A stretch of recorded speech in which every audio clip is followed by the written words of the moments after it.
राखियां बनती हैं, ये हजारों महिलाएं बनाती हैं, उन सबको पैसा मिलता है। गौ माता सबको समृद्ध कर रही है, गौ माता सबको आशीर्वाद दे रही है। ये तीनों राज्य भाजपा के नहीं है, ये अन्य दलों के, तीनों अलग अलग दलों के। तो गौ माता के प्रति का प्रेम, उसके महत्व की पहचानना, स्वास्थ्य के लिए, जीवन के लिए, पौष्टिक भोजन के लिए, स्वस्थ भोजन के लिए, खाने में जहर से बचने के लिए। मैं मध्य प्रदेश में गया था, वहां पे गौ का बोर्ड बना है, स्वामी अखिलेश्वरानंद जी उसके अध्यक्ष हैं। मैं 2 दिन उनके साथ रहा, मेरा मन आनंद से झूम रहा था। जंगलात की उन्होंने गौ अभयारण्य बना दिया कि गाय को यहाँ छोड़ दो, अगर वो सड़क पर घूम रही है उसको यहाँ छोड़ दो, जंगल में भोजन मिलेगा, घास मिलेगी, पानी मिलेगा, और ये अभयारण्य, यहाँ पे गौ का वध नहीं होगा। हमारी दिल्ली में भी, आपके उत्तर प्रदेश में तो, और उत्तर प्रदेश का नाम लेना जरूरी था क्योंकि सबसे शानदार मुख्यमंत्री, सबसे जानदार मुख्यमंत्री, गौ की रक्षा के लिए प्रतिबद्ध। हम तो उस प्रदेश में ये कार्यक्रम कर रहे हैं जहां की सरकार गौ रक्षा के लिए संपूर्ण उद्योग कर रही है। तो ये सब चेतना देश में फैल रही है। बाकी शहरों में भी अब मांग होती है, हमें गाय का दूध चाहिए। अब डेयरीज भी डिब्बे में, बोतल में गाय का दूध बेचती है, महंगा बेचती है, बिकता है। रामदेव जी बेचते हैं, बिकता है, लोग महंगा खरीदते हैं, लोग दुगने दाम में खरीदते हैं। पूछ लेते हैं रामदेव जी देसी गाय का है कि नहीं है। इस आंदोलन की सफलता के लिए मैं आपको बधाई देना चाहता हूं। जैसे जैसे गौ माता का प्रभाव बढ़ रहा है, वैसे वैसे देश में हिंदुत्व भी सबल हो रहा है। अभी कल एक घटना हुई है, वो गजब की घटना है। एक आदमी है, कारपेंटर है, बढ़ई, अफजल है उसका नाम। उस अफजल को 5 साल की कैद की सजा सुनाई गई है। क्या हुआ था? एक लड़की थी हिंदुओं की, 16 साल की थी, एक नर्सरी में काम करती थी। ये उस नर्सरी में प्लांट्स लेने जाने लगा, अपना नाम अरमान कोहली बताया, उस लड़की को अपने जाल में फांस दिया, वो लेकर भाग गया उसको। उसके ठीक पहले यहां पर लव जिहाद और धर्मांतरण के खिलाफ कानून बना था। उस कानून में यह था कि अपना धर्म छुपा करके अगर तुम किसी लड़की को फंसा के ले जाते हो तो 5 साल से ज्यादा की कैद हो सकती है। गिरफ्तार हुआ, मुकदमा चला, और इस कानून में पहली सजा मुकदमा पूरे होने के बाद, गवाही पूरी होने के बाद, बहस होने के बाद कल हुई है। 5 साल वो जेल में रहेगा। देश का हिंदू जाग रहा है। लव जिहाद की प्रत्येक घटना पे संघर्ष होता है,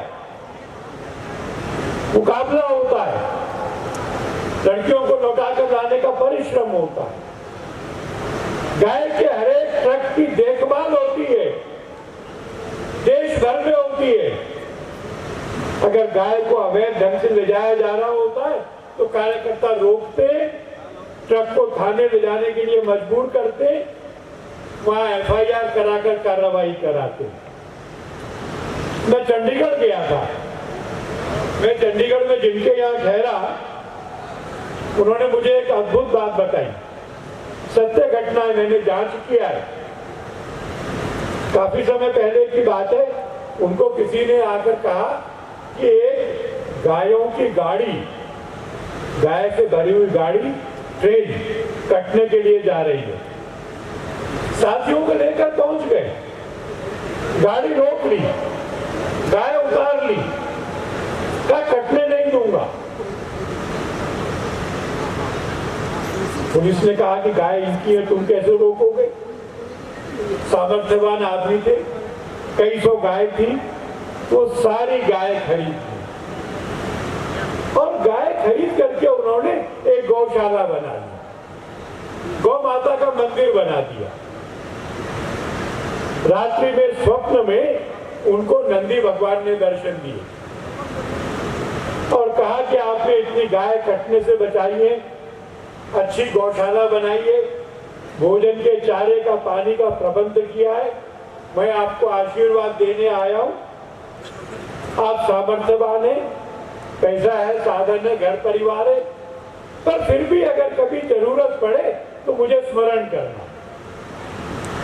कुछ साल बीत गए, इनकी पत्नी अमेरिका गई थी, अमेरिका में बीमार पड़ गई, खबर आई, कहा कि बचेंगी नहीं। ये अमेरिका गए, डॉक्टरों से मिले, डॉक्टरों ने कहा किस दिन चली जाएंगी पता नहीं, पर दिनों की बात है। कि नीचे बैठ रहे थे, रो रहे थे, अचानक उनको नंदी भगवान स्मरण आए। उन्होंने कहा कि भगवान आपने मुझे कहा था कोई जरूरत हो तो बताना, आज जरूरत है, तेरी पत्नी के प्राणों की रक्षा करो। ये प्रार्थना उनके मन में घूमने लगी। गौ माता का, नंदी का चित्र उनके दिमाग में भरा हुआ था।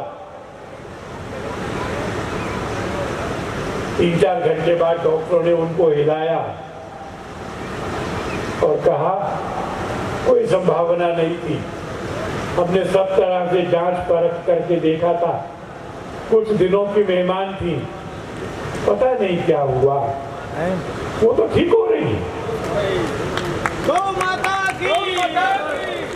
मैंने कहा कि अब उनका क्या हाल है? उन्होंने कहा पूछ लो, खाना भी उन्होंने बनाया है, पर उसकी कोई नहीं। ऐसे अद्भुत कथाएं बहुत सारी होती हैं। ये कृष्ण का देश है, गोपाल का देश है। जब हम गोपालन करते हैं तो स्वयं गोपाल हो जाते हैं, क्योंकि उसका अर्थ ही है हम कृष्ण से जुड़ जाते हैं। ऐसे लोगों का सम्मेलन है। मेरा आज दूसरा कार्यक्रम था, पर मैं इतने गो भक्तों के दर्शन ना करूं ये संभव नहीं था, इसलिए मैंने खेम जी से अनुमति ली कि मैं 1 बजे चला जाऊंगा और आप सबके दर्शन करने आया हूं। आपको प्रणाम करता हूं और कामना करता हूं कि गौ माता के आशीर्वाद से हम एक समृद्ध देश बनाएंगे, भारत को परम वैभव पर लेके चलेंगे। बहुत बहुत धन्यवाद। गाड़ी नंबर नोट करेंगे, HRER 0044 हरियाणा की गाड़ी है और दूसरी गाड़ी HR12Q 3324। ये दोनों गाड़ी की वजह से अपनी गाड़ियां फंसी हुई है, तो दोनों अपनी गाड़ी हटा लें। विश्व हिंदू परिषद आकर हम सभी कार्यकर्ताओं का मार्गदर्शन करें। पूरा गौ की रक्षा, गौ की पूजा में सभी देवता का पूजन कर रहा है। सभी देवता का रक्षा में देवी का गुण संपत्ति है। देवी का गुण संपत्ति भगवद गीता के अंदर हमारा 16 अध्याय को अंदर जा सकते तो पूरा हमारा देवी का गुण संपत्ति मिल सकता है। उसके अनुसार गौ की रक्षा में देवी का गुण का संपत्ति का रक्षा है। अभी हमारा जीवन के अंदर, हमारा भारत देश के अंदर कितना लोग हैं और दुनिया के अंदर कितना लोग हैं, उनका मन में अच्छा गुण, दैवी का गुण आने के लिए प्रथम विषय है गौ की पूजा, गौ की रक्षा, गौ की पालन, गौ की सेवा। इसलिए इधर उपस्थित सभी हम मिलकर ये विषय एक प्रतिज्ञा करना चाहिए। दूसरा विषय है हमारा भारत में हमारा स्तंभ, that is our emblem, Ashoka Chakra. Ashoka चक्र के अंदर 4 एनिमल्स है, उसमें एक है हमारा नंदीश्वर है। वो हमारा राष्ट्र का नीति, हमारा राष्ट्र का धर्म, हमारा देश की emblem should be protect, then you have to protect हमारा Nandi, elephant, lion and horse, हमारा पूरे धर्म की रक्षा के लिए। इसलिए धर्म की रक्षा पहले गौ सेवा से शुरू करेंगे, गौ रक्षा से शुरू करेंगे। हम इधर आ गया, सभी लोग मिलकर गौ की क्या क्या विषय है इसके अंदर हम प्रेरणा देने के लिए, हमारे लिए प्रेरणा देने के लिए इधर एक्सपर्ट्स है, दे विल गिव हमारे जीवन के लिए गौ रक्षा का विषय क्या क्या करना के अवसर मिलेगा। इसलिए आप सभी मिलकर, हम सब मिलकर ये देश की इतना जीडीपी ऊपर आने के लिए gross production that is based on agriculture, agriculture के अंदर जीडीपी है। इसलिए जीडीपी बढ़ाना तो भी हमारा देशीय गाय और भारतीय कृषि परंपरा का संरक्षण करना चाहिए। इसलिए हम मिलकर ये काम करेंगे। ये सम्मेलन एक पूरा देश के लिए। अब मैं दिनेश चंद्र उपाध्याय जी, राष्ट्रीय सह संगठन मंत्री को अक्षय भाव से निवेदन करूंगा कि कार्यकर्ताओं का मार्गदर्शन करें। आलोक जी, भाई साहब का बहुत बहुत धन्यवाद। एक बार सभी जोर से जयकारा लगाएंगे। गौ माता की, गौ माता। होते हैं उनका संगठन मजबूत होता है। जब तक हमारा संगठन मजबूत नहीं होगा तब तक हम इस काम में जैसी सफलता चाहते हैं वैसी सफलता अपने को मिल नहीं सकती। कहा गया है ना, संगठन में शक्ति है, और इसलिए संगठन को करने वाला कार्यकर्ता ये इस गौ रक्षा का प्राण है। प्राण निकल गया तो शरीर निर्जीव और कार्यकर्ता कमजोर तो संगठन निर्जीव। तो कार्यकर्ता प्राण है, सक्रिय कार्यकर्ता रहे। जीवन भर मैं संगठन का काम करूंगा, गाय की रक्षा करूंगा और नीचे तक संगठन मजबूत करूंगा, यह आवश्यक है। क्योंकि भगवान ने कहा है ना, भगवान का दर्शन तो सब करना चाहते हैं, पर भगवान कब मिलेंगे? तो कहा है त्रेतायाम मंत्र शक्तिश्च ज्ञान शक्ति कृतयुगे द्वापरे युक्त शक्तिश्च संघे शक्ति कलयुगे। सतयुग में ज्ञान शक्ति के बल पर, त्रेता युग में मंत्र शक्ति के बल पर, द्वापर में युद्ध शक्ति के बल पर विजय श्री प्राप्त होती थी। तो कलयुग में संगठन शक्ति के बल पर विजय प्राप्त होगी। जहां संगठन वही भगवान का साक्षात्कार संभव है। इसलिए कलयुग में तो भगवान किसी व्यक्ति के रूप में नहीं। आपको सूचना जिसमें दोहराऊंगा, सभी प्रांत प्रमुख कार्यक्रम के पश्चात ग्राउंड फ्लोर पर ही कॉन्फ्रेंस हॉल है, बड़ा हॉल है, कुर्सी लगी हुई है उसमें। वहाँ आधा घंटे के लिए कुछ साहित्य है, वो साहित्य लेकर के जाएंगे प्रांत वाइज, और कुछ अगले कार्यक्रम है उनको तय करने के पश्चात फिर वहाँ से जाएंगे। आधा घंटे में बात समाप्त हो जाएगी। सभी प्रांत प्रमुख, प्रांतों के प्रांत प्रमुख, क्षेत्र प्रमुख, केंद्रीय पदाधिकारी सभी पीछे कॉन्फ्रेंस हॉल में रुकेंगे।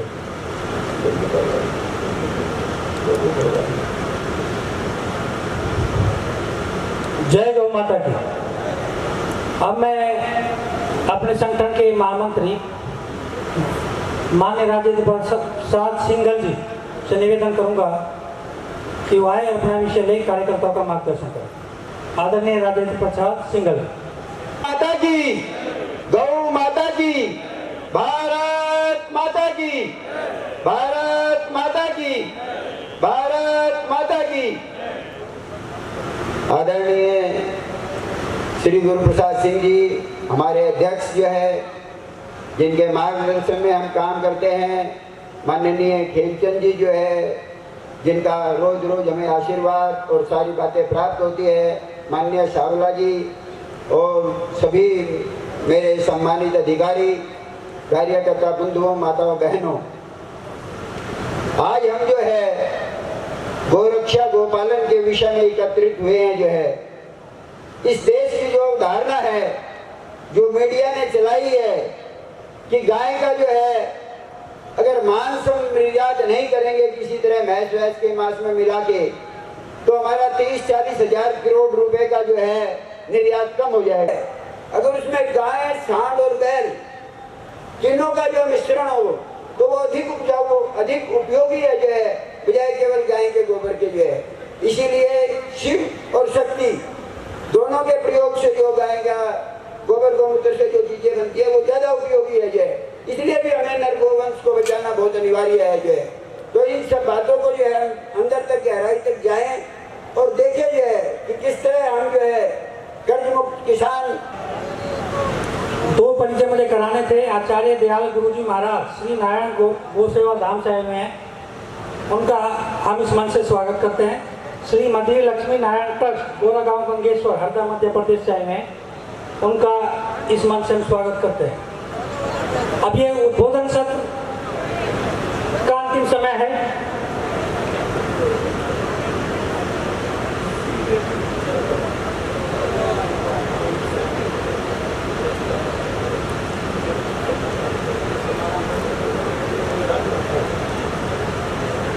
राजीव जी महानगर अध्यक्ष धन्यवाद देने के लिए आएंगे। राजीव जी महानगर अध्यक्ष।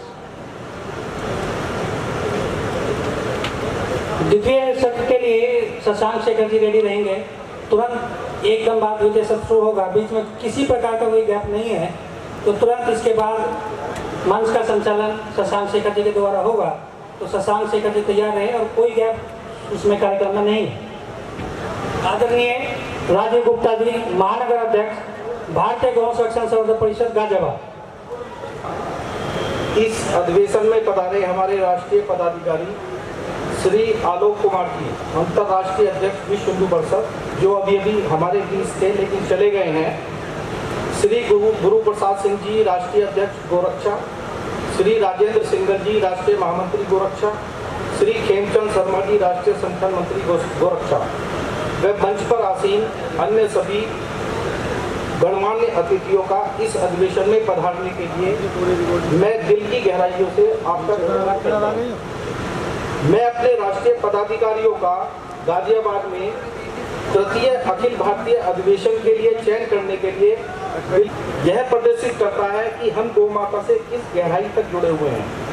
मैं इस मंच के माध्यम से केंद्र सरकार से आग्रह करता हूं कि भारतीय नस्ल की देसी गाय को राष्ट्रीय प्राणी घोषित किया जाए ताकि इसकी कटाई पर पूर्ण प्रतिबंध लग सके।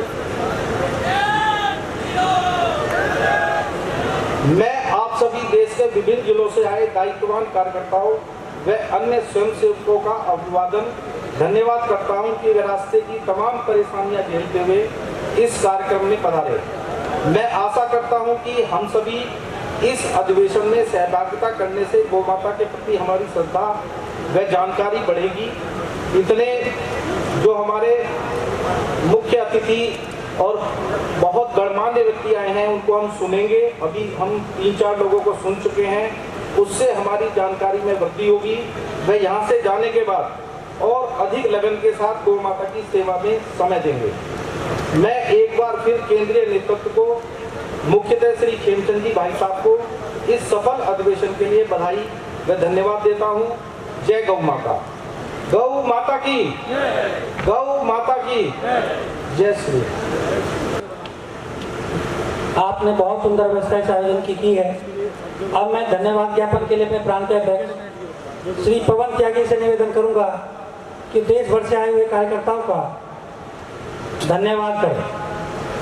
प्रांतीय अध्यक्ष पवन त्यागी जी, मेरे केंद्रीय पदाधिकारी और उनसे भी ज्यादा सम्मानित सामने बैठे सभी गौ भक्त, इस गौ भक्तों के महाकुंभ में आए हुए सभी विशेष अतिथिगणों का मैं हृदय की गहराइयों से स्वागत करता हूं और अभिनंदन करता हूं। और जैसा कि अभी आपने सुना, ज्ञान की बातें बहुत हैं, लेकिन मैं कोई ज्ञान नहीं देने वाला हूं। मैं एक ही निवेदन करूंगा आपसे कि कोई भी संगठन है उसमें संवाद और संपर्क के साथ साथ अर्थ का भी योगदान है, तो सभी संगठन के साथ जुड़ें और गाय सेवा के साथ साथ संगठन के अर्थ का भी ध्यान रखेंगे। इसके अलावा अभी जैसे हमारे दिनेश जी उपाध्याय जी भाई साहब ने बात कही थी कि टोको रोको और ठोको, लेकिन ठोकने के लिए मोबाइल से ज्यादा हथियार की जरूरत है। तो सभी अपने जो भी जिस स्थिति में हो वो हथियार जरूर अपने घर में रखें, अवैध ना रखें, वैध रखें। और मंच पे बैठे मैं केंद्रीय पदाधिकारी हमारे सभी लेवल के हैं, उनसे एक निवेदन और करूंगा कि जहां भी जैसे भी हमारे गो भक्तों के वैध हथियार का लाइसेंस बन सकता हो, उसमें जो भी सहयोग कर सकते हो वो पूरी पावर से पूरे उससे लाइसेंस बनवाने में सहयोग करें। और सरकारों को विशेष रूप से जहां भारतीय जनता पार्टी की सरकार है, मैं देख रहा हूं कि पिछले 6 साल से हमारे यूपी में भारतीय जनता पार्टी की सरकार है, योगी जी जानदार शानदार मुख्यमंत्री हैं, उसके बावजूद भी हमारे लोगों के हथियार के लाइसेंस नहीं बन रहे। तो मैं सभी केंद्रीय पदाधिकारियों से पुनः निवेदन करूंगा कि लाइसेंस के हथियार के लाइसेंस बनवाने में सभी हमारे कार्यकर्ताओं का सहयोग करें। धन्यवाद और सभी का आभार। जय हिंद, जय भारत, गौ माता की। स्वयं करा देता हूँ। अपने बिहार से उदय बाबू जी हमारे वयोवृद्ध बिहार भारतीय गौवंश संरक्षण संवर्धन परिषद का जो ट्रस्ट है उसके ट्रस्टी हैं और अभी भी हम लोगों की योग क्षेम की चिंता करते हैं। ऐसे अपने उदय बाबू जी हैं, इस आयु में भी वो कार्यक्रम में आए हैं। अब शशांक दर्शेकर आगे का संचालन करेंगे। उसमें सर्वप्रथम में प्रज्ञान जी त्रिपाठी,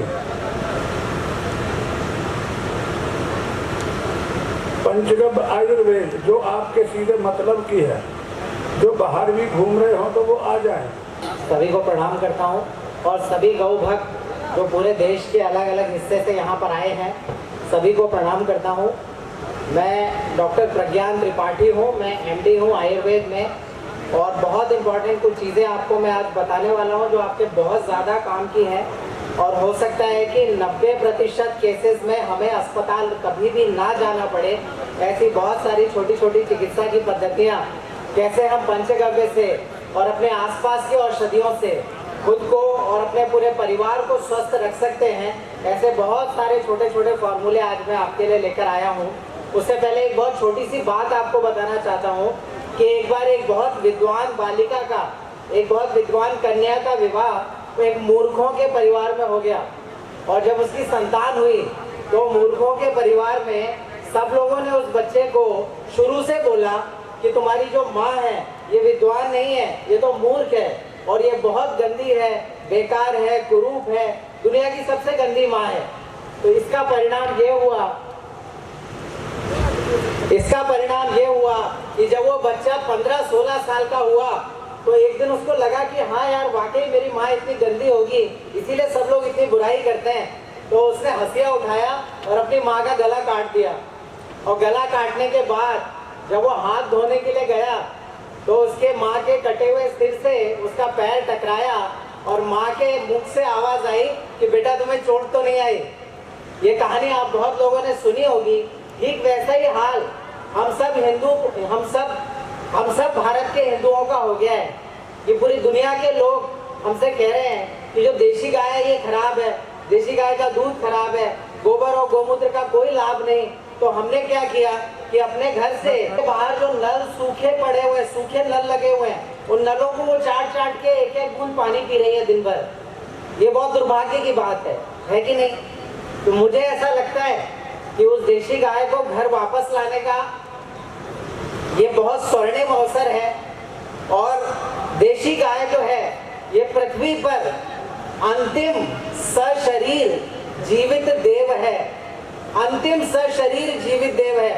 आपके गणेश जी सशरीर नहीं है, कहीं पे हम में से कोई नहीं मिला गणेश जी से, कोई नहीं मिला कृष्ण भगवान से, कोई नहीं मिला भोलेनाथ से।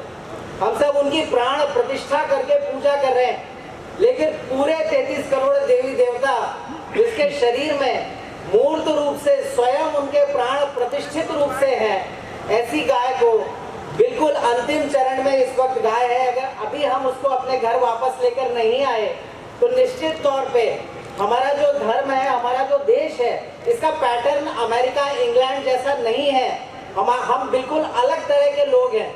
हमें गाय चाहिए, क्यों चाहिए मैं आपको आज बताता हूँ। अगले कुछ मिनटों में मैं बहुत इंपॉर्टेंट कुछ चीजें आपको बताने वाला हूँ। आप आजकल देख रहे होंगे कि जितने भी लोगों से हम मिलते हैं उन सबको पेट की समस्या होती है। गैस, एसिडिटी, कब्जियत, पेट फूलना, पेट मोटा होना, ये सब हो रहा है सबको। अधिकतम लोग, आपके घर में कम से कम एक व्यक्ति जरूर होगा जिसको पेट की कोई ना कोई समस्या होगी। मानते हैं सब लोग? मानते हैं कि नहीं? ऐसे कंडीशन में अभी अभी हम सब लोग कोरोना के बाद बहुत सारे एंटीबायोटिक और बहुत सारे स्टेरॉइड हम लोगों ने खाए हैं, ना चाहते हुए भी। उसकी वजह से हमारी जो बड़ी आंत है, हमारे पेट की जो बड़ी आंत है, वहां पर कुछ इंपॉर्टेंट बैक्टीरिया होते हैं जो पाचन के लिए बहुत आवश्यक है। वो सारे बैक्टीरिया एंटीबायोटिक के बार बार सेवन से खत्म हो जाते हैं। उस बैक्टीरिया को जो दोबारा बनाने की प्रक्रिया है, उस औषधि की प्रक्रिया को, उस औषधि को हम कहते हैं प्रोबायोटिक। और प्रोबायोटिक के नाम पे जो दवा बाजार में देते हैं एलोपैथी डॉक्टर्स, वो दवा के अंदर क्या है आपको पता है? हमारी बड़ी आंत में एंटीबायोटिक खाने से जो बैक्टीरिया खत्म हो गया, उस बैक्टीरिया को दोबारा बनाने के लिए, आपका पाचन परमानेंट ठीक करने के लिए जो दवा है उसका नाम है प्रोबायोटिक। और वो प्रोबायोटिक दवा जो एलोपैथी की बाजार में मिल रही है, वो सुअर की आंत से निकाले हुए बैक्टीरिया हैं। और वही का वही लाभ, वही प्रोबायोटिक्स उससे 10 गुना तेजी से आपकी आंतों में बनाने की ताकत पंचगव्य घृत में है। ये कितनी खुशी की बात है कि वो जो देशी गाय से हमको पंचगव्य घृत मिलने वाला है, जो देशी गाय का दूध है, दही है, छाछ है, और देशी गाय से मिलने वाला गोबर है, गोमूत्र है, इनके सेवन से इन सबको मिला। पंचगव्य के बारे में सबको पता है? पंचगव्य के बारे में सबको पता है?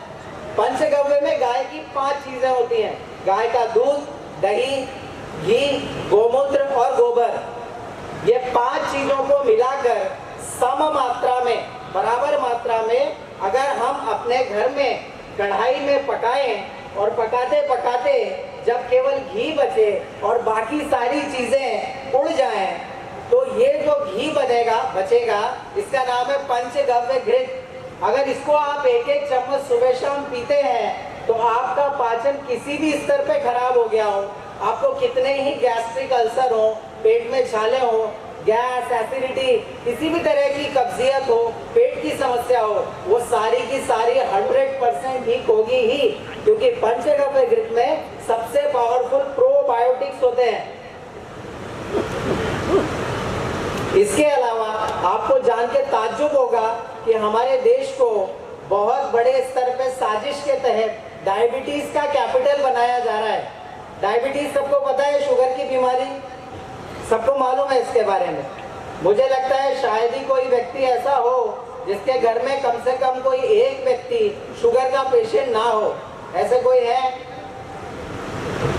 डायबिटीज को अगर हमें ठीक करना है तो केवल पंचगव्य चिकित्सा के माध्यम से हम बहुत अच्छे से इस गंभीर रोग को ठीक कर सकते हैं। अभी महाशिवरात्रि, अभी श्रावण मास निकला है। सभी लोगों को आकड़े का पेड़ पता है? सफेद फूल का जो आकड़ा, अकौए का पेड़ भी कहते हैं हम यहाँ पर। अकौए या आकड़े का अगर आप पत्ता तोड़ेंगे तो उसमें से 2-4 बूंद आकड़े का दूध निकलता है। ये दूध आंखों के लिए विष है, लेकिन बाकी शरीर के बहुत सारे अंगों के लिए अमृत के समान है। जो भी ऐसे मरीज हैं, ऐसे लोग हैं, मैं आपको वो चिकित्सा बता रहा हूँ जिसके लिए आपको डिग्री की जरूरत नहीं है। आप अपने घर में केवल एक गाय पाल के अपने पूरे परिवार को गंभीर से लगा के छोटी से मोटी हर बीमारी से बचा सकते हैं, खुद को बचा सकते हैं और अपने इष्ट मित्रों को भी बचा सकते हैं। और इससे कुछ थोड़ा बहुत आप धन उपार्जन भी कर सकते हैं। कम से कम इतने पैसे तो आएंगे कि गाय आप नो प्रॉफिट नो लॉस पे अपने घर में बांध सकते हैं।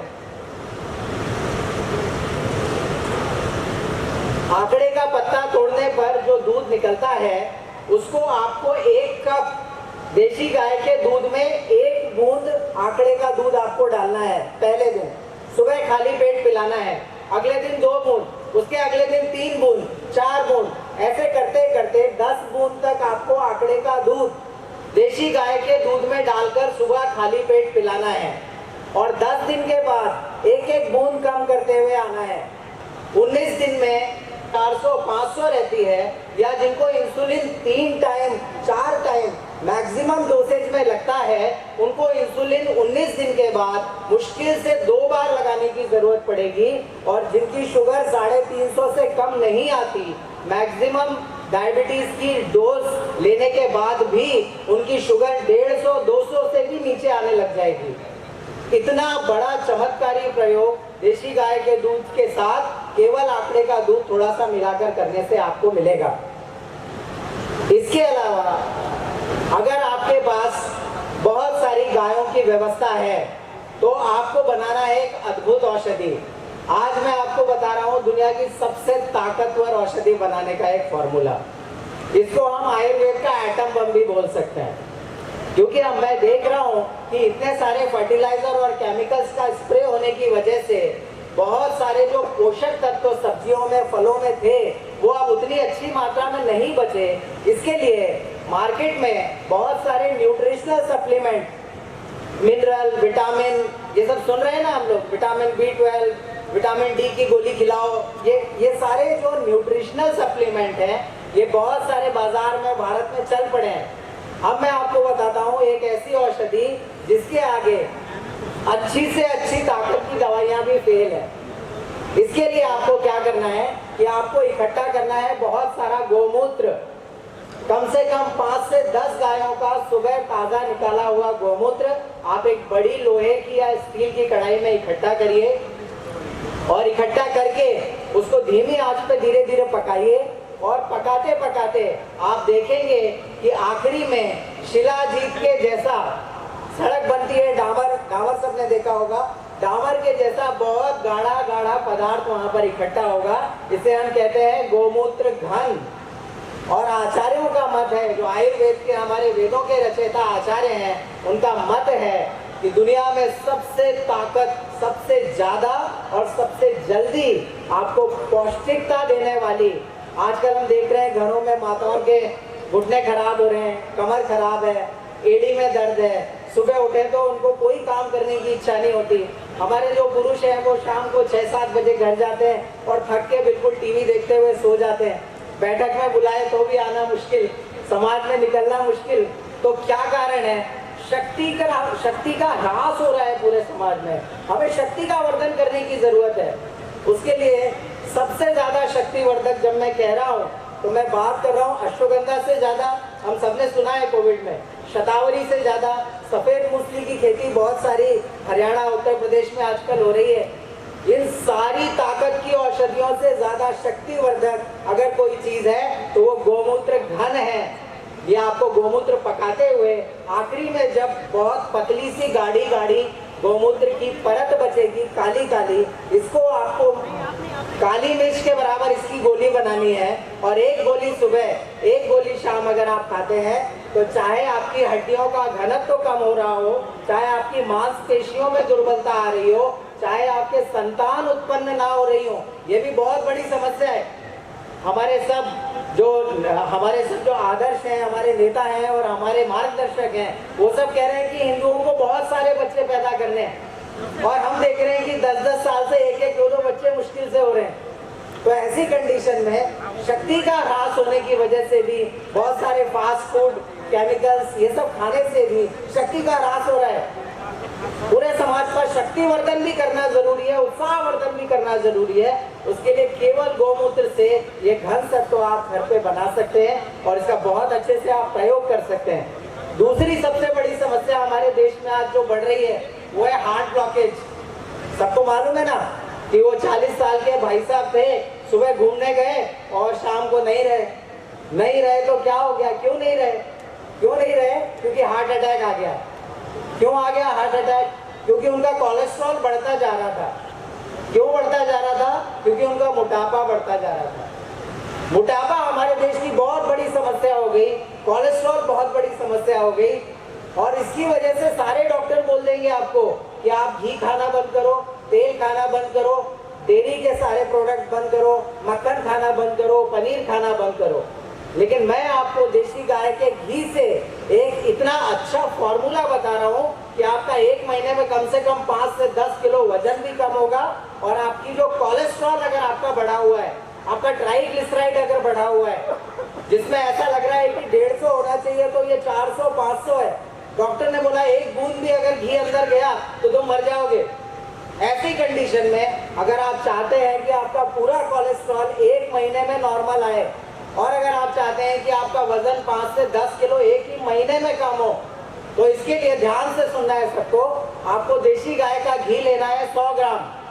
100 ग्राम देसी गाय के घी में हम सबकी बचपन में बहुत मुश्किल से खाई जाने वाली सब्जी करेला, आपको करेला लेना है 100 ग्राम, और करेले का आपको निकालना है जूस, और जूस निकाल के आप 100 ग्राम देसी गाय के घी में 400 ग्राम करेले का जूस आप उबालिए, और उबाल के जब पूरा का पूरा जूस उड़ जाए, केवल घी बचे, इस घी को आप 2-2 चम्मच सुबह शाम खाने से पहले सेवन करिए, और 1 महीने के अंदर आपके चेहरे पे बहुत अच्छी रौनक आएगी, आपकी शुगर भी कंट्रोल होगी, आपका कोलेस्ट्रॉल भी कंट्रोल में आएगा, आपका वजन भी कम होगा, और आपके रक्त की शुद्धि भी होगी, चेहरे पे अच्छी चमक और धमक रहेगी।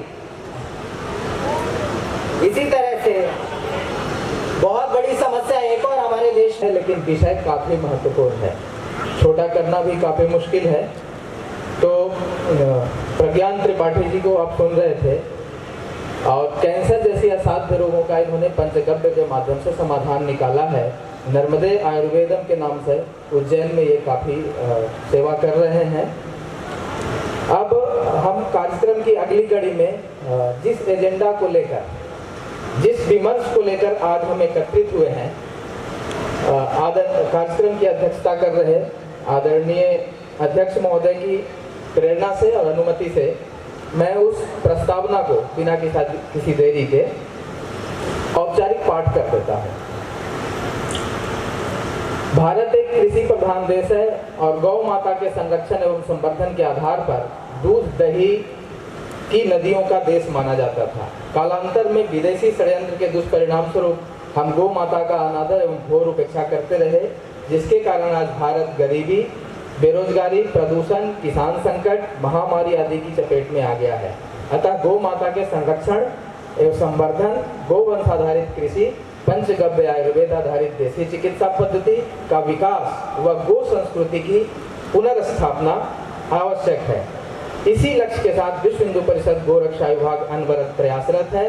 अतः गोवंश की दुर्दशा रोकने हेतु चिंतन मनन करने के लिए आज हम यहाँ एकत्रित हुए। इस अधिवेशन में आए हुए दूर दूर से प्रिय गौ सेवकों के साथ मिलकर और मंचासी अधिकारियों के सामने और मीडिया के माध्यम से इस देश में हमारी बात जाए, इस आंदोलन का हम पूरी तरह से समर्थन करते हैं।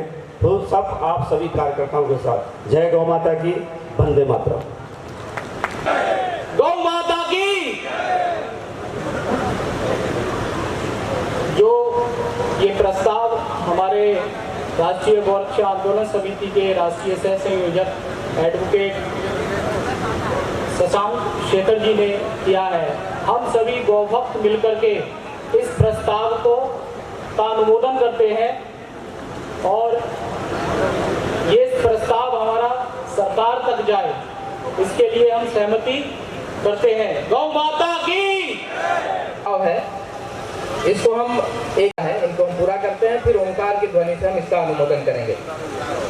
प्रस्ताव नंबर 1, कृषि प्रधान भारतीय अर्थव्यवस्था की रीढ़ माने जाने वाली गौ माता को राष्ट्रीय प्राणी घोषित किया जाए। क्षेत्रों से गोमांस का निर्यात अवैध ढंग से अंतर्राष्ट्रीय स्तर पर किया जा रहा है, जिस पर त्वरित प्रतिबंध लगाना अति आवश्यक है। अतः मांस निर्यात नीति में फोरेंसिक जांच की अनिवार्यता को लागू किया जाए। कत्लखानों को दिए जाने वाले शासकीय अनुदान समाप्त किए जाएं। कार्य में सद्भाविक रूप से लगे कार्यकर्ताओं को कानून बनाकर संरक्षण दिया जाए एवं गोवंश की तस्करी रोकने के लिए केंद्रीय स्तर पर विशेष कार्यबल का गठन कर राज्य स्तर पर नोडल अधिकारियों की नियुक्ति की जाए तथा सभी टोल नाकों पर एनिमल स्कैनर के स्थापित किया जाए जिससे कि अंतर्राज्यीय गोवंश तस्करी को रोका जा सके। बिना किसी परिवहन अनुज्ञप्ति के गोवंश के परिवहन को संज्ञेय अपराध बनाया जाए तथा उसके लिए भारी जुर्माना का केंद्रीय कानून पास किया जाए। तस्करी में संलिप्त अंतर्राज्यीय एवं अंतर्राष्ट्रीय तस्करों हिस्ट्री सीटरों को चिन्हित कर उनकी केंद्रीय जांच एजेंसियों से जांच कराकर उनका पर्दाफाश किया जाए तथा ऐसे लोगों को संरक्षण देने वाले सफेदपोश लोगों के चेहरे को भी उजागर किया जाए तथा इस कुकृत्यों से अर्जित उनकी संपत्ति को राजसात करने का प्रावधान किया जाए। केंद्रीय एवं राज्य सरकार के द्वारा पंचगव्य के अनुसंधान शोध के कार्य किए जाने के साथ ही विद्यालयों में पाठ्यक्रमों में गौ माता गोवंश की विषय को मेरा वंदे मातरम, वंदे गौ मातरम। गौ माता का सच्चा घर कौन सा है? तो पिंजरापोल या गौशाला वो आपातकालीन घर, किसान का घर ही सच्चा घर। दूध के ऊपर सिर्फ इकोनॉमी जब से हुई तभी से दिक्कत हुई। क्या दूध ऊंचा नीचा होता है? सबकी नजर ऊंची नीची होती है। तो गोबर, गौमय वस्ते लक्ष्मी, गोबर के ऊपर ही हजारों साल भारत श्रेष्ठ रहा। उत्तम खेती करी, चावल एक्सपोर्ट करे, मरी मसाले एक्सपोर्ट करे, कपास एक्सपोर्ट करा, घी एक्सपोर्ट करा, शुभ लक्ष्मी आती थी। दुनिया की 33% इकोनॉमी भारत था। आज मांस निर्यात करके पैसा आएगा, कौन सा शुभ लक्ष्मी? तो वापस किसान के द्वारा पुनर्निर्माण करके और श्रेष्ठ भारत कैसे बने, गाय आधारित कैसे बने, वो पद्धति हमने कुछ तैयार करी है जिसके द्वारा ही भारत श्रेष्ठ बनेगा। और गोबर को मुख्य प्रोडक्ट बनाकर ही भारत श्रेष्ठ रह सकता है। तो वो कैसे गौ माता और नंदी भी गोबर के आधारित पे कैसे करेंगे, वो सरल 5 चरणों में हमने कृषि को पूरा तैयार किया है। गौ कृपामृतम सभी को पता ही होगा लगभग कि ऐसा एक तरल पदार्थ तैयार किया है जो पंचगव्य, जैसे बहुत अच्छे से प्रज्ञान जी ने बात बताई कि पंचगव्य का महा औषधि बोला है। पिछले जन्म का कर्मों का भी क्षय होता है जब उसका पान होता है। तो हमने उसी के द्वारा 21 औषधियों के समन्वय करके एक बैक्टीरिया तैयार किया, गौ कृपामृत।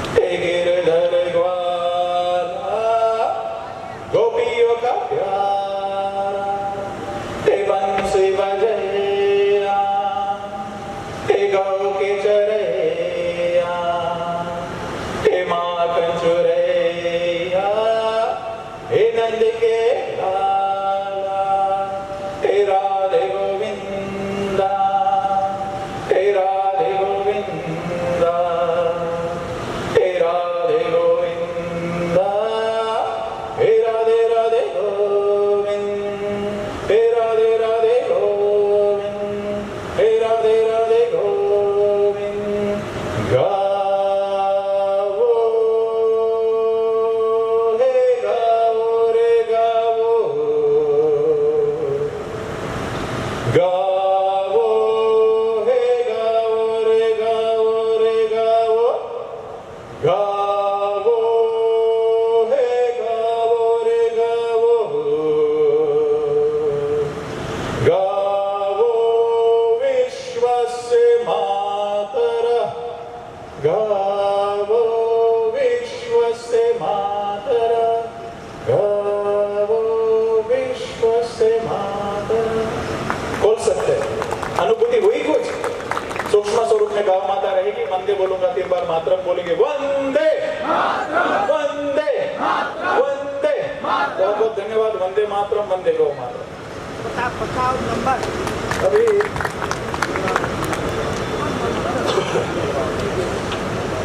मैं उधर पवन जी से कहूँगा, हमारे उत्तर प्रदेश में कौशल विकास राज्य मंत्री श्री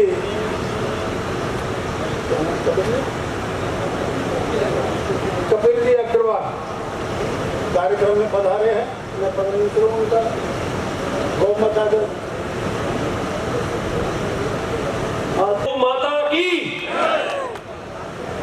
सम्मानित मंच माननीय खेमचंद शर्मा जी, पानी खत्म हो गया, पानी। सबको मेरा सादर नमस्कार और सभी देश के कोने कोने से आए हुए गौ भक्तों को मैं सादर नमस्कार करता हूँ। समय कम लेते हुए मैं थोड़े ही शब्दों में अपनी बात को बोलूंगा। माननीय खेमचंद जी ने हमारे को पिछले साल गौ कृपा अमृतम के लिए प्रेरणा दी और गौशाला सढौरा में गौ कृपा अमृतम को हमारे पास भिजवाया और हमें उसको विधिवत पूरी प्रणाली को समझाया। हमने उसका प्रयोग किया सबसे पहले खेती बाड़ी के ऊपर। हमारा गन्ना आप जाके दे सकते हैं 20 फुट और 22 फुट की मार्च की बिजाई है। जो मेरे साथी 150 कार्यकर्ता मेरे साथ आए हैं, उन्होंने भी लगभग 99% लोगों ने उसका प्रयोग किया है। हमारा गन्ना 18 और 20 फुट की हाइट आज है, अभी उसके पास पूरा साल है। ये गौ कृपा अमृतम का ही कमाल है। दूसरा, जब ये महामारी आई तो माननीय खेमचंद शर्मा जी ने हमारे से फोन किया, कहते आप इस दवाई का गौ कृपा अमृतम का प्रयोग कहाँ करें। मैंने कहा जी खेती बाड़ी में। कहता आप गौ माता के ऊपर प्रयोग करें इसका। मैंने अपने क्षेत्र के लगभग 1000 किसानों को गौ कृपा अमृतम बंटवाया और अपनी गौशाला में हमारी इतनी भयंकर स्थिति हो गई थी कि हर दिन 2 गौएं 3 गौएं हमारे प्राण त्याग रही थी। 12 घंटे के बाद गौ कृपा अमृतम का प्रयोग करने के बाद गौ माता की जो ऊपर की चमड़ियां बिल्कुल सफेद होगी, चिकनी होगी, चिकनाहट आ गई जैसे पहली स्थिति में थी। आप सभी जत्था भी जाके दे सकते हैं। दूसरा, 1200-1300 लगभग किसानों को हमने गौ कृपा अमृतम दिया गौ माता के ऊपर प्रयोग करने के लिए। मेरे साथ 150 कार्यकर्ता हैं जिनके पास घर में गाय भी है और जिन्होंने प्रयोग भी किया है। मैं दावे कह सकता हूँ कि इससे बड़ी औषधि गौ माता के लिए कोई नहीं है। और जितना बड़ा प्रयोग इसने गौ माता के ऊपर इस महामारी के अंदर किया कि शायद कोई दूसरी दवाई भी कारगर नहीं हुई है। तो मैं ज्यादा समय न लेते हुए अपनी वाणी को पूर्ण विराम देता हूँ और सबको नमस्कार करता हूँ। जय गौ माता की, बोले गौ माता की। एक प्रार्थना हो रही है मेरी सभी साथियों से। देखिए, कहने में तो बहुत अच्छी बातें लगती है, हम लोग भी बोलते हैं, सभी बोलते हैं। आज सब मेरे साथी सम्मानित मंच और मेरे जितने भी कार्यकर्ता साथी हैं, ये प्रण लेके जाए यहाँ से कि गाय माता जब बचेगी जब हर किसान के हर परिवार में 1 घंटे में गाय होगी। बोलिए गौ माता की, गौ माता की, गौ माता की। अभी हम प्रथम सत्र से ही सब सुन रहे हैं। तो वास्तव में अभी जैसे गोमांस निर्यात वाला विषय आया था, भारत की अर्थ की रीढ़ तो स्वयं गांधी जी ने भी स्वीकार किया था, वह गौ माता है। पर गौ माता का जैसा प्रज्ञान जी ने एक उदाहरण देकर के बताया है, उपयोग नहीं करेंगे, उनके महत्व को समझेंगे नहीं, तो वो अर्थ की रीढ़ कोको कोला जैसे जो है वो पी जाएगा, वो तोड़ दे और तोड़ दिया। इसलिए आज हमको उसके गाय का जो उपयोग है, पंचगव्य का जो उपयोग है, उसको जनरल गौ उत्पाद में सामान्य, जिसमें हमको रजिस्ट्रेशन नहीं कराना पड़े, हमको कोई बड़े फंदे में नहीं पड़ना पड़े, उस तरह के व्यापार पे ध्यान देना चाहिए। और उस तरह के लिए व्यापार का हम ध्यान देंगे तो वास्तव में पहला उत्पाद गाय का दूध है। यदि हम छोटे छोटे समूहों के माध्यम से गाय पालन घर में करा करके वो उत्पाद को, गाय के दूध को शहर में बिक्री के लिए देते हैं। इंदौर में कई स्थानों पर, यानी कई जिलों में काम शुरू हुआ है और गाय का दूध 110 रुपए लीटर तक है। विज्ञान परीक्षा बच्चों में गौ संस्कृति की स्थापना का एक बहुत ही सुंदर अकादमिक प्रयास है। हम आदरणीय सुरेश कुमार सेन जी, जो राष्ट्रीय महामंत्री हैं गौ विज्ञान परीक्षा के, उनको आमंत्रित करना चाहते हैं। समय सीमा में अपना वक्तव्य रखेंगे और गौ विज्ञान परीक्षा माता की, गौ माता की। बहुत ही कम समय मिला है, हम सब लोगों ने बहुत सारी बातें, जानकारी गौ विज्ञान के बारे में, गौ माता के बारे में प्राप्त की है, परंतु ये सब हम अपने अपने स्तर पे कई प्रकार के काम करते हैं। सभी काम बहुत उपयोगी है, परंतु कुछ बेसिक जानकारी और जो बच्चों को ध्यान में रख करके करना जरूरी हो, उस चीज़ को भी थोड़ा आवश्यक रूप से हो जाता है। तो एक बच्चों के माध्यम से एक किताब तैयार करके गो विज्ञान परीक्षा, उसमें बच्चों को हर प्रकार की गाय के बारे में जानकारी हो जाए, उसके लिए प्रयास किया जा रहा है पिछले लगभग 13 वर्षों से। अब क्योंकि 2-3 वर्षों से पिछला जो ये कोरोना काल और ऐसा निकला है, उसमें इतनी अच्छी व्यवस्था हो गई कि ये सब परीक्षा आपके अब ऑनलाइन मोबाइल से हो सकती है, होती है। एक बार जानकारी के लिए आप ऐसा हाथ खड़ा करें, मोबाइल किसके पास है? सबके पास है, और यहाँ तक कि परिवार के भी हर सदस्यों के पास मोबाइल होता है। तो इस मोबाइल से बहुत ही सरल तरीके से ये गो विज्ञान परीक्षा हम घर पर ही दे सकते हैं, कभी भी दे सकते हैं और किसी भी समय दे सकते हैं।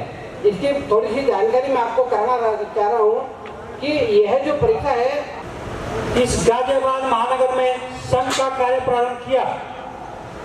श्री कृष्ण गौशाला के संस्थापक सदस्य ऐसे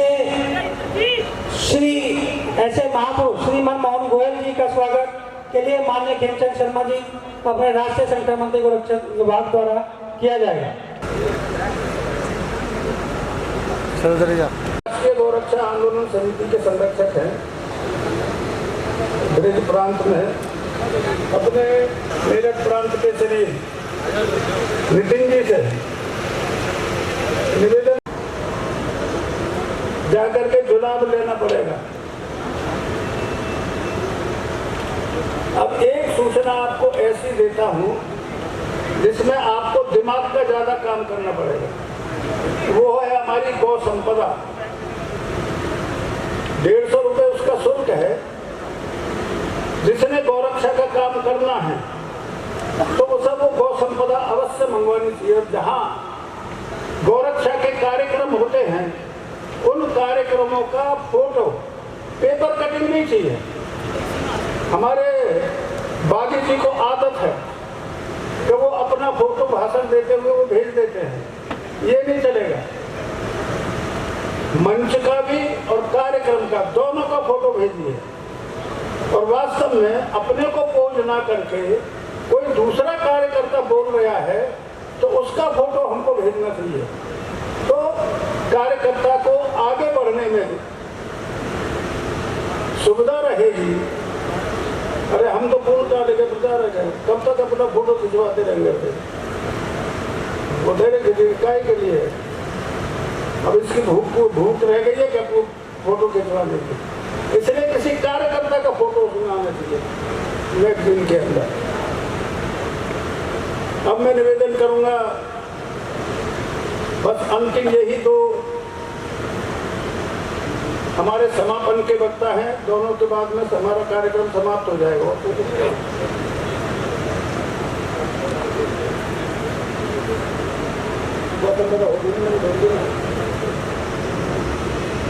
संगठन से जुड़कर वास्तव में काफी अनुभव मिलता है। मैं पेशे से अधिवक्ता हूँ, समय की कमी है, विषय को सीमित रखूंगा। सबसे पहले ध्यान में रखना चाहिए कि गोवंशों को बचाना संगठन का उद्देश्य है कि गोवंशों को कसाई के हाथ जाने से बचाएंगे। हम जड़ में भी काम करते हैं और उस जड़ में काम नहीं हो पाने की वजह से जो परिणाम हुए हैं अभी, उस परिणाम पर भी काम करते हैं। तो कार्यकर्ताओं को ध्यान रखना चाहिए, 3 स्तर पर काम करें कम से कम। पहला कि गायों को पकड़ना, दूसरा कि उनको गौशाला में संरक्षित करवाना, और तीसरा न्यायालय में उनका फॉलोअप करना मुकदमे का। केवल गायों को पकड़ लेने से हमारे कर्तव्यों की इतिश्री नहीं हो जाती है। प्रायः देश के सभी भागों में गोवंश की हत्या और उन पर अत्याचार अवैध है। ये बात मोटा मोटी ध्यान में रख लेना चाहिए। अगर कानून की धारा नहीं भी पता है, क्योंकि एफआईआर लिखने में कानून की धाराओं का कोई विशेष रोल नहीं होता है, हम सीधा सीधा ये लिखेंगे कि जो गायें ट्रकों में जा रही हैं या कभी कभी पैदल चला करके, आजकल प्रचलन में आया है कि बंजारे के शक्ल में लोग 100-200 की संख्या में गोवंशों को चला के ले जाते हैं ताकि वो जो पशु परिवहन का कानून से बच सके। तो हम एफआईआर लिखते समय उनकी सूचना सबसे पहले देंगे निकटस्थ थाने को। कानून व्यवस्था को बिल्कुल अपने हाथ में नहीं लेंगे। निकटस्थ थाने को सूचना देने के बाद एफआईआर हम अपने नाम करेंगे और उसमें कंटेंशन जो एफआईआर का है उसमें हम डालेंगे कि इतनी संख्या में गोवंशों को बेरहमी से मारते पीटते, भले वो मारते पीटते न ले जा रहे हों, लेकिन एफआईआर में हम लिखेंगे मारते पीटते भूखे प्यासे बिना किसी चारे पानी की व्यवस्था के, बिना किसी चिकित्सीय व्यवस्था के क्रूरता पूर्वक वध के लिए ले जाए जा रहे थे। दूसरा लाइन जोड़ेंगे, बस इतना ही, बाकी जो कहानी लिखना है। दूसरा जो लाइन जोड़ेंगे कि यह सूचना प्राप्त हुई है संगठन को कि इस क्षेत्र में किसानों के खूंटे से गोवंशों की चोरी करके तस्करी की जा रही है।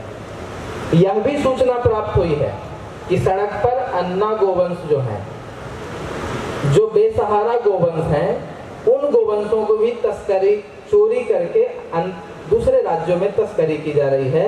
मुझे पूर्ण विश्वास है कि ये क्रूरता पूर्वक ले जाए जा रहे गोवंश उन्हीं किसानों के खूंटे से चोरी किए हुए और बेसहारा छोड़ दिए गए गोवंशों को चोरी करके ले जाए जा रहे हैं।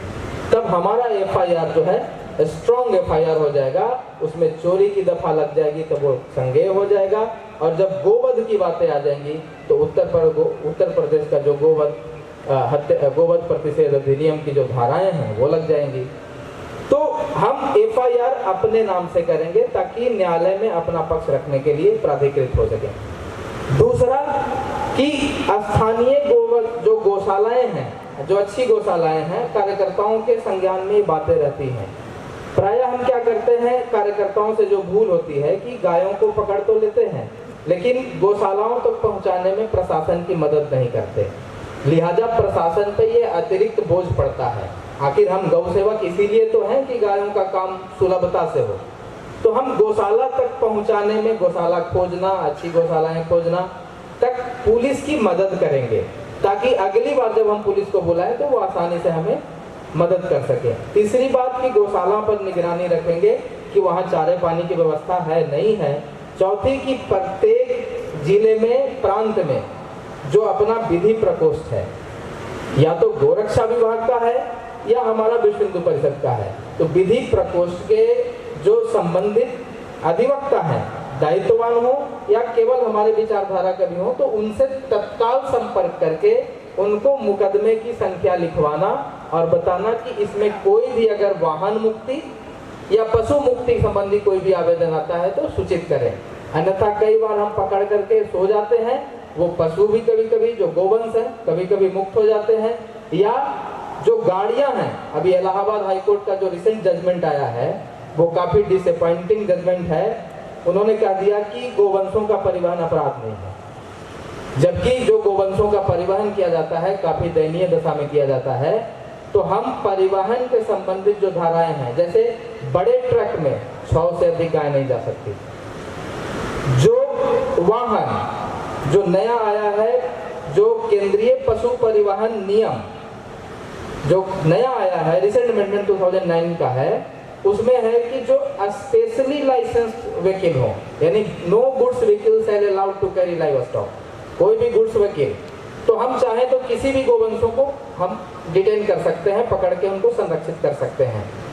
तो वो सब चीजें एफआईआर में आनी चाहिए ताकि जो वाहन की राज्य सात की प्रक्रिया पूरी हो सके। समय की कमी है, मेरे पास कहने को बहुत चीजें हैं।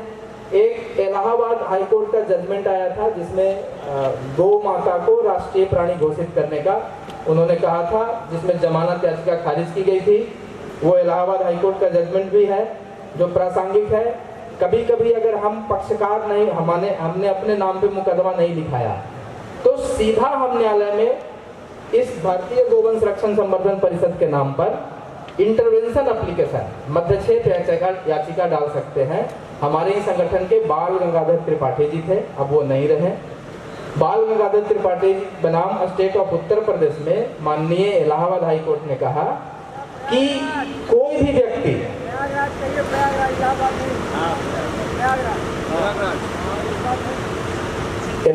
हाई कोर्ट का नाम इलाहाबाद ही है, वस्तुतः वो प्रयागराज है। माननीय न्यायमूर्ति ने कहा कि भले ही हमने मुकदमा अपने नाम से नहीं लिखा हो, लेकिन हम उन गोवंशों के सुरक्षा के लिए वहां जा सकते हैं। तो तमाम प्रावधान है, उसके लिए हम हैं, संगठन है।